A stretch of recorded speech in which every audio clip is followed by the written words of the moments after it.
Okey guys, saya ada sebuah rumah teres setingkat jenis N-lot di Bandar University Seri Iskandar.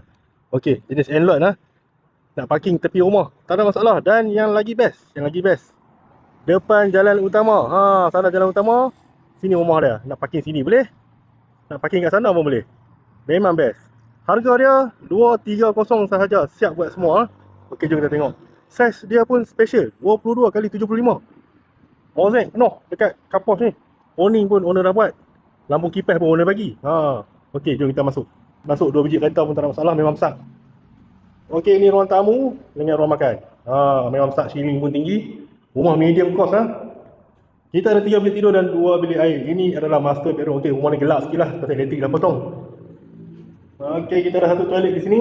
Gelap sikit lah. Okey, ini master bedroom lah. Kita menuju ke bilik tidur yang kedua. Ini bilik tidur yang kedua lah. Bilik dia semua besar-besar. Ini bilik tidur yang ketiga. Ini ruangan dapur rumah ni. Siap dengan table top semua owner dah bagi. Okey, kita ke ruangan belakang rumah. Belakang rumah pun owner dah buat lah dengan mosaic, dengan awning, dengan grill semua ni. Boleh lah nak masak kat luar pun boleh. Dan kita ada store.